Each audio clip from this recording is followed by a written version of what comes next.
नमस्कार, मैं हूं राजेंद्र देव और आप देख रहे हैं प्राइम टाइम डिबेट इस बात पर कि अब भारत क्या करे, इस स्थिति में क्या करे जब चीन ने यह तय कर लिया है कि वो 9.6 बिलियन डॉलर के 2 परमाणु रिएक्टर बनाएगा पाकिस्तान में। पाकिस्तान के जो हालात हैं वो इतने नाजुक हैं कि आने वाले समय में वहाँ जिहाद फैक्ट्री राज करेगी। भरत वर्मा साहब जैसा कि बता रहे हैं, भारत को अंदरूनी कमजोर करने की कोशिश करेगा और ये फिर जो अभी उभर के सामने आया, ये कुछ मुझे लगता है और गहरी साजिश है। क्या उनके पास न्यूक्लियर पावर प्लांट पहले नहीं था? जवाब है था। क्या हमारे पास नहीं है? जवाब है। क्या हम ऐसी टेक्निकी यूएस से नहीं ले रहे हैं? जवाब है ले रहे हैं। बिल्कुल। अगर हम ले रहे हैं ये सब कुछ और पाकिस्तान अब चाइना से ले रहा है तो उसमें हैरान होने वाली क्या बात है? INS विक्रमादित्य भारत की नौसेना का हिस्सा बन गया है।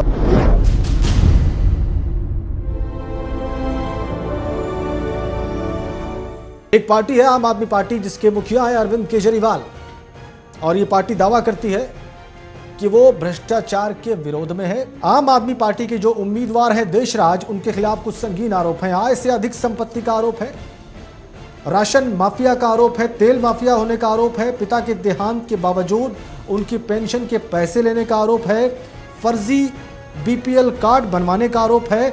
इसके बावजूद भी देशराज को टिकट दिया गया, जिसके चलते आज हमें धरने पे बैठना पड़ रहा है।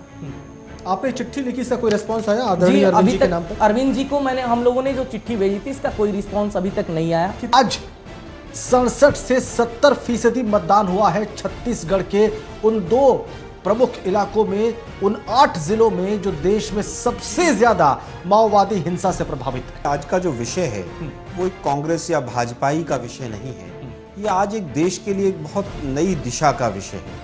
आज हमें ऐसा लग रहा है कि कहीं ना कहीं जो नक्सलवाद की जो विचारधारा है उसके ऊपर आम जो जनता थी, आम जो वोटर था, उसने जीत पाई है।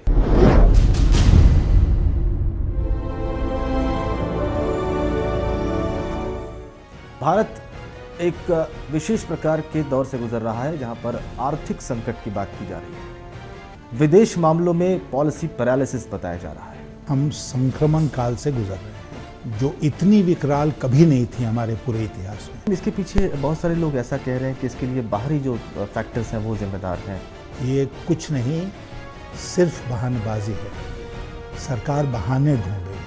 आप पे आरोप लगाया जाता है, विपक्ष पे आरोप लगाया जाता है कि आप लोग पार्लियामेंट चलने नहीं देते। पहली बात ये कहूँगा कि संसद चलाना सरकार की जिम्मेदारी होती है, विपक्ष की जिम्मेदारी नहीं।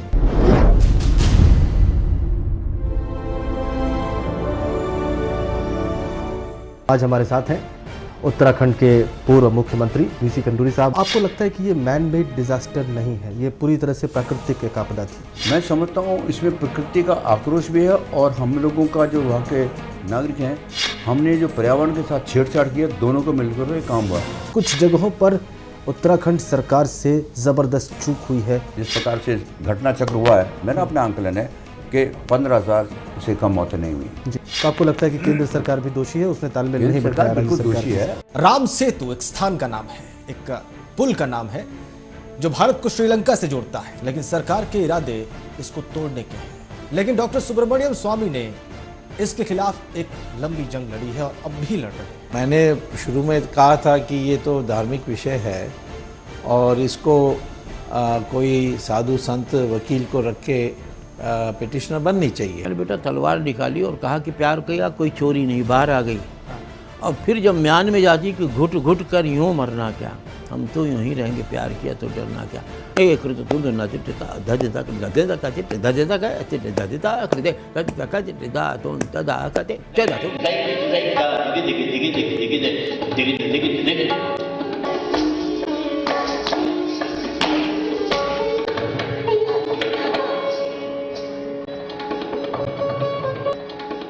क्या आदमी कम संवेदनशील हुआ है, कम भावुक हुआ है, इस वजह से शायद वो भारतीय नृत्य को उतनी रुचि से नहीं देख रहा? चाट पकौड़ी की दुकान पे भीड़ तो होगी, लेकिन केसर कस्तूरी को जानने वाला तो भीड़ कम होगी। वो है कथक। योग की परिभाषा ही है बिरजू जी की excellence in your Karma is yoga. आप अपना काम अगर श्रेष्ठ तरीके से करते हैं तो आप योग हैं। इसीलिए मैं कह रहा हूँ कि आप योगी और साधक नज़र आते हैं। बहुत धन्यवाद आपका। आपको लगता है कि अध्यापन का जो कार्य रहा इससे आप संतुष्ट हैं? अपने अध्यापन के कार्य से संतुष्ट नहीं हूँ। आपने जेएनयू की बात की, वैसे आप क्या देखते हैं? उसका बेड़ा गर्क किया है कपिल सिब्बल जैसे लोगों ने। क्या लगता है आपको, आपके नज़रिए से क्या भारतीय विदेश नीति सही दिशा में है? मुझे लगता है कि विदेश नीति पथभ्रष्ट है। अमेरिका को वर्तमान यूपीए सरकार ने अमेरिका का बगल बच्चा बनाकर छोड़ दिया है। विपक्ष के एक बहुत ही लोकप्रिय नेता डॉक्टर मनमोहन सिंह को अनर्थ शास्त्री थे। नहीं, वो लगता है अनर्थ तक ही ठीक था, वो शास्त्री तो उनके नाम के साथ लगाना बेकार है। मेरा ये मानना है कि यदि मैं 65 वर्ष की उम्र तक मेरा दिमाग ख़राब नहीं है और लकवा नहीं पढ़ा है और मैं क्लास में पढ़ा रहा हूँ, तो मैं मेडिकल टेस्ट 65 साल में क्यों दूंगा?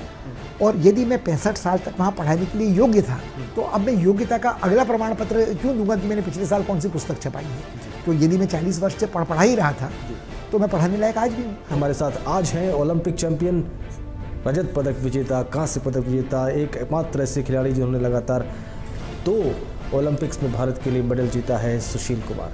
स्वागत आपका। इन दोनों में ज़्यादा बड़ी उपलब्धि कौन सी है, लंदन ओलंपिक की या पहली बार जब आपने जीता था उस वक्त ज़्यादा आपको आनंद आया था? मैं तो हमेशा ये मानता हूँ कि जो चाहे छोटा टूर्नामेंट है चाहे बड़ा टूर्नामेंट है, जो मेडल मिलता है वो अपने आप में एक ऐतिहासिक जीत दर्ज करके ही वो मिलता है। तो चाहे उसमें स्कूल नेशनल में मैंने मेडल जीता वो भी मेरे लिए उतना ही मायने रखता है, ओलंपिक में मैंने जीता वो भी मेरे लिए। बहुत धन्यवाद सिन्हा साहब हमसे इस तरह से खुल के बातचीत करने के लिए। और बहुत आपका धन्यवाद, क्योंकि मैंने बहुत सारे एंकरों के साथ काम किया है जो अपनी ही आवाज़ को ज़्यादा महत्व देते हैं। ऐसा आपने नहीं किया, इसलिए आपको धन्यवाद।